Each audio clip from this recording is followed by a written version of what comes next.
Hey, hi, welcome back to my system design series, and today we are going to learn about remote procedure calls. Okay, so what is remote procedure call? Suppose you are writing your piece of code and then you are calling a function, suppose function, and instead of running this function in your local, this function starts running on some another server or device.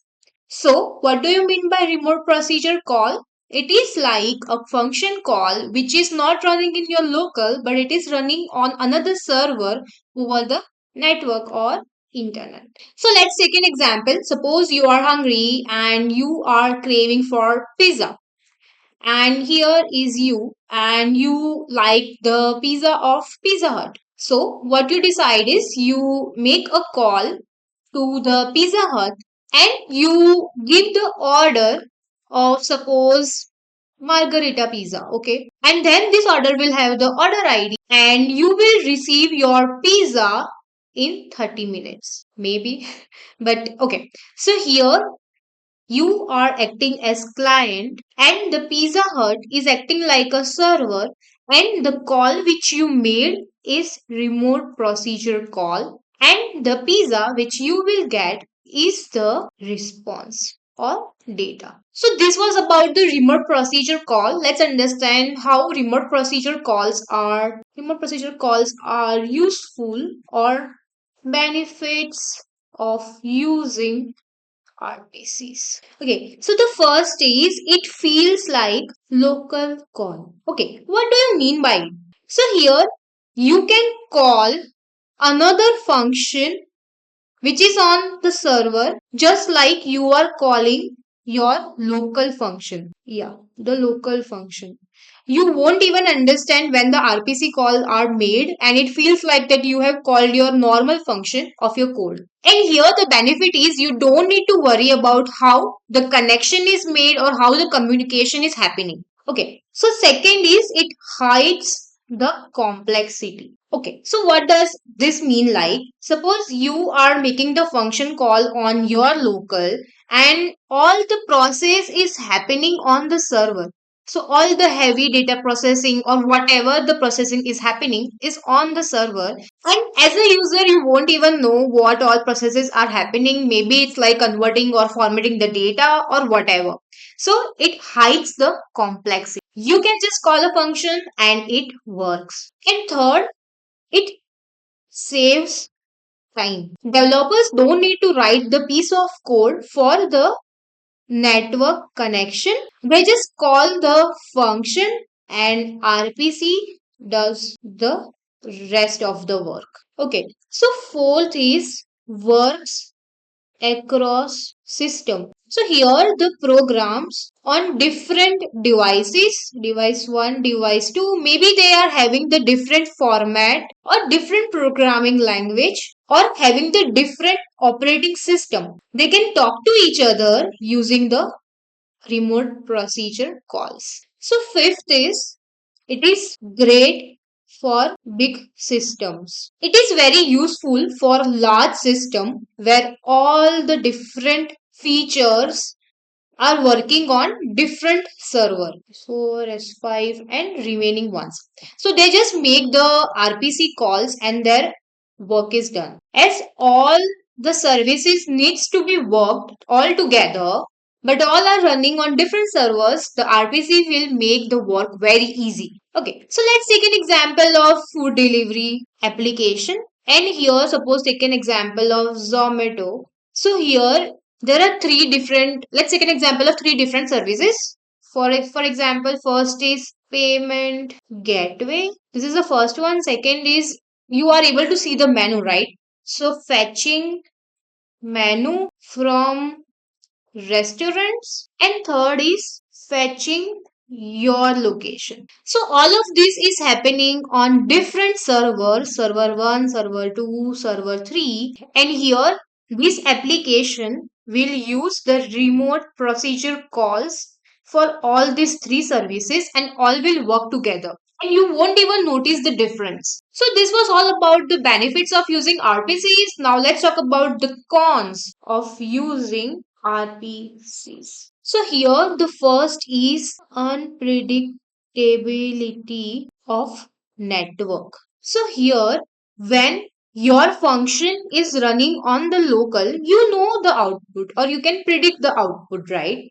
But here the RPC function call depend on the network. So there is a chance of data loss, network failure, or server crash. Okay, so let's take an example. Suppose you are sending the request, that is a login request, to the server, and here what if the server crashes, or maybe you lost the network connectivity, and what if the data gets lost while getting back to you? So this means maybe your request might fail or there would be timeout. So in the interview, you need to explain or handle the network issues.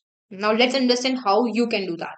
So here the first we can do is use retries or resend failed request. We can do that. And second, use fallbacks as alternative solutions. That is, we can tell the user that try again later. So above this, we have heard this new word timeout. So let's talk about the timeout and uncertainty. If it is a local function, then it might works or it crashes in between or throws an error. That is simple, right? But if we are using the RPCs, a new problem, timeouts will happen. It is like the server might process your request, but the response times out. So because of that, you won't know if the operation succeed or failed. So that is also a big issue. For example, you are transferring your money from account 1 to account 2, and once you have sent or transferred the money, you didn't got the message that says that your money got deducted or the amount is transferred. So in this situation, you might be confused that did your money gone through or this transaction happened or not. So in this case, for example, if this kind of situation, that is a sensitive situation or process such as transaction of money, then make the idempotent systems. Now, what do you mean by idempotent system? It is like retrying the same request and it won't create the duplicate transaction. Duplicate transaction, it won't create. So let's take an example. Suppose you want to update user ID is equals to 1, and if it is having any of the data, you want to make it 9. So suppose user ID 1, user ID it is 1, and it is having the data as 6. So no matter how many times you are requesting or sending the request to change it to the 9, it will be turned as 9 only. So it won't make it like 10 or something else. So this is called the idempotent system where there is no duplicate transaction or no duplicate data in this example. Now let's talk about another concept, that is retrying and idempotence. So here if your RPC is failed, then obviously you will retry the request. But what if you got the messages it's failed, or maybe you have assumed but it actually got succeed, and retrying could repeat your action. So this is where idempotence come into the picture. The same action will give the same result no matter how many times you perform it. So let's take an example. Suppose you have opened the Swiggy in your phone and you are placing the order, and this request goes or request works, but you didn't got the confirmation that you have placed the order, and you might retry of placing the same order. So what if that order will again got placed, and retrying might place multiple orders? So that is not a good point. So in this case, we can design the APIs or operations to check if you have placed or if you have made the request got succeed or not. And if that action is already performed, then it will ask the user that they seriously want to redo it. And if the user will say yes, then only they will proceed with that particular request. So here, let's talk about the another one, that is latency and variability. So if it is a normal local call, then the function will take place immediately. But as it is RPC, it depends on the network speed, server load, and the distance between server 1 and server 2, or maybe the client and server, or maybe the two systems. So imagine that you are playing the PUBG, right? And if the server is placed in the USA, and instead of you moving from one building to another, taking 10 milliseconds time, it takes 2 minutes of time. So this makes the game unplayable. So here what we can do is we can use the caching, and second we can also reduce the dependency on remote procedure calls, or maybe we can place the server nearby. So these were some of the approaches which we can use to solve this issue. Okay, so now let's talk about the serialization overhead. Now, what does it mean? Suppose when you are transferring your data from server 1, in here the case is system 1, and you made the RPC calls. So, as you want to make the RPC calls, or you need to convert your data into transferable data format, which is called serialization. After that, on this network, once the data is transferred to the server, it will deserialize the data, and the data will be back to its original form. So why we are making this serialization and deserialization? Just because to make the data transfer very easy. If the data is small, or for example the data is in number format, then the whole procedure of serialization and deserialization will take less time.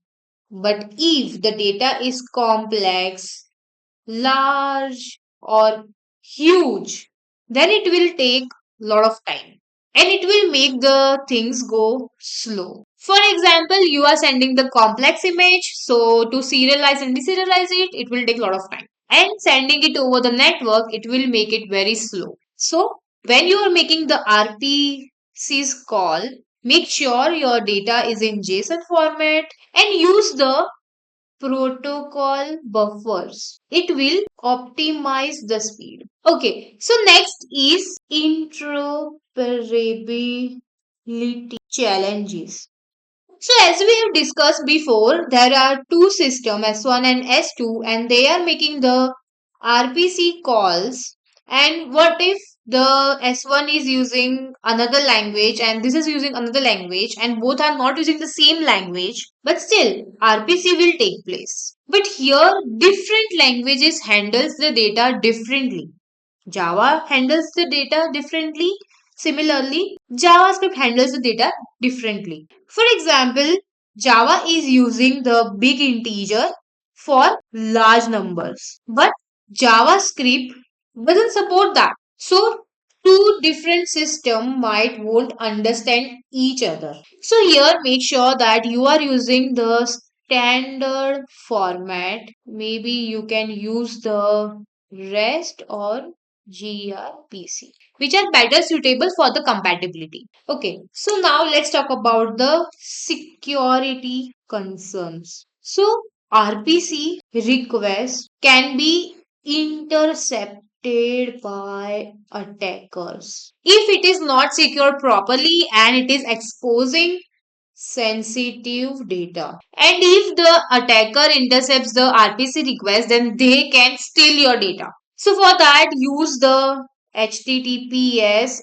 and some authentication tokens to verify the request. The next concern is scalability concern. Now, as we have discussed, the large application have lots of features and they communicate over RPCs. But the system gets overloaded. For example, during the Diwali, Amazon will have lots of sale going on and there are a lot of users who will use this application. So, because of this, if there are multiple RPC calls, the application might get crash. So, for that, make sure you are optimizing the RPC calls and using the load balancers to distribute the traffic. The another is debugging concern. So, here, if the distributed system is using the RPC calls, it will become hard to trace the problem. So, for that, use the open telemetry for tracing the request. So this was all about RPC, remote procedure calls. And if you find this video helpful, then please make sure to subscribe to this channel, like, share and comment, and also share it with your friends and keep learning. Thank you so much for watching.